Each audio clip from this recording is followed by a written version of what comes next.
1. I'm Marko Stevanovic. I'm Carson Rhodes. I'm Patrick Kelly. I'm Byung-gik Park. And I'm Gerald Larson, and this is ASU's Biodesign Real-Time Sensing System. This is a research project developed by ASU's NanoFab to read and observe different types of molecules. Next. So this is kind of an overlook of the general public, which the chip is designed to be able to read between different strands of DNA and molecules, such as glucose levels, viruses, bacteria, proteins, and drinking water contaminations. Obviously, the ultimate end goal would be to have these biosensors at medical facilities, clinics, and small chemical labs. And obviously, as production and development continues, would expand on the other companies. This electronics package aims to speed the testing and validation process for the nanochip. The user interface should allow engineers and designers to work on the usability and reliability aspects of their design process. This also could potentially be a huge advancement for ASU's biodesign research team.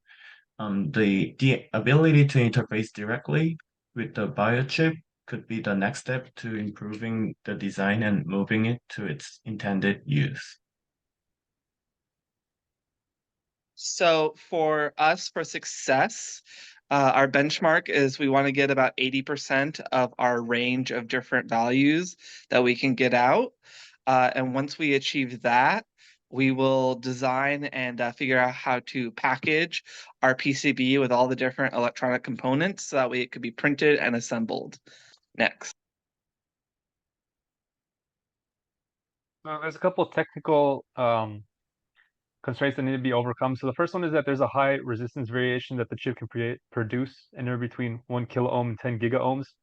And 10 gigaohms in that higher range is just considered an open circuit for most applications. So we'll need to figure out a way to actually measure that.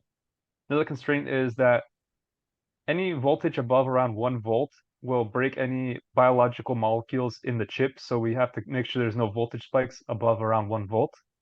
And another constraint is that when the chip is being manufactured, some of the channels in the chip are broken, so they're either open or short circuits, and we need to figure out which ones are open and short circuits versus working ones. Next slide.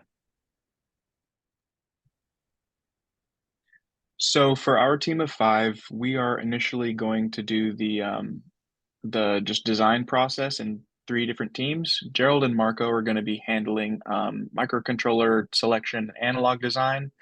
I, as the online student, will be handling like software and data management. And then Patrick and BG will be focusing on electronic parts research and trying to make sure that we get the best parts that we can for this this design process. Go ahead and go next. Yeah, this technology has a lot of potential to make a lot of difference in the world, but for now we're focusing on making sure that it can actually be interfaced with by those designing it so that they can continue to improve the technology. It's a very sophisticated chip. It's going to be a very challenging chip to interface with, and so we're going to have to work through that. We're expecting to have multiple iterations and kind of an extensive process of making sure we get to that 80% benchmark by the end. Thank you. Thank you.